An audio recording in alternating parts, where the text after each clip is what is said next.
Hi అండి. అందరికీ నమస్తే. పిల్లలు స్కూల్ నుంచి రాంగానే వచ్చేసి ఈవినింగ్ స్నాక్స్ అయితే అడుగుతూ ఉంటారు గదా! వాళ్ళ కోసం అని చెప్పేసి నేను మసాలా వడ, అలాగే పకోడా అయితే చేశానండి.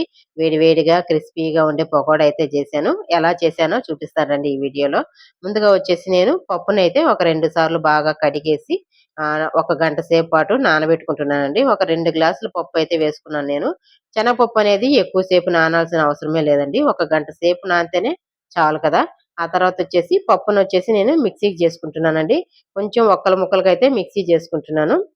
శనగపప్పు బాగా నైస్‌గా ఉంటే బాగుండదండి. మసాలా వడకి క్రిస్పీగా ఉండాలంటే మనం ఒక్కలు ముక్కలుగా చేసుకొనొచ్చామంటే బావుంటుంది.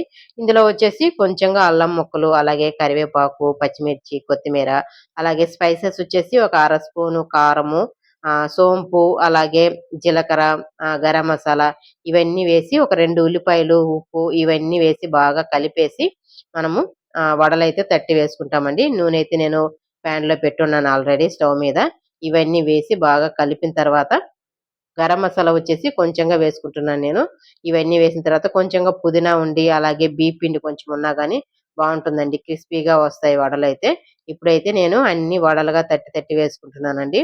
ముందుగానే నూనె కాగింది కాబట్టి వడలైతే తట్టి వేసుకుంటున్నాను. ఒక 4, 5 వడలు వేసిన తర్వాత పకోడా అయితే ఏస్తున్నానండి. పిల్లలకి బాగా ఇష్టం అని చెప్పేసి పకోడా అయితే వేశాను నేను. పకోడా వచ్చేసి వడల కన్నా పకోడానే బాగా ఇష్టంగా తింటారండి. స్నాక్స్ లాగా గూడా ఉంటుంది. అలాగే వచ్చేసి ఈ పకోడా వచ్చేసి లోపల మనకు నూనె వచ్చేసి సిమ్‌లో పెట్టుకునేసి స్టవ్వు వేయించుకున్నామంటే లోపలొచ్చేసి క్రిస్పీగా ఉంటుంది. పిండి ఉడికినట్టుగా ఉంటుంది. అలాగే ఇవి బాగా ఈవినింగ్ టైమ్‌లో అయితే సాయంత్రంగా అయితే కూర్చొని తిన్నామంటే సూపర్‌గా ఉంటుందండి. Okay friends. వీడియో గాని నచ్చిందంటే ఒక లైక్ ఇచ్చుకోండి. నెక్స్ట్ వీడియోలో కలుద్దాం.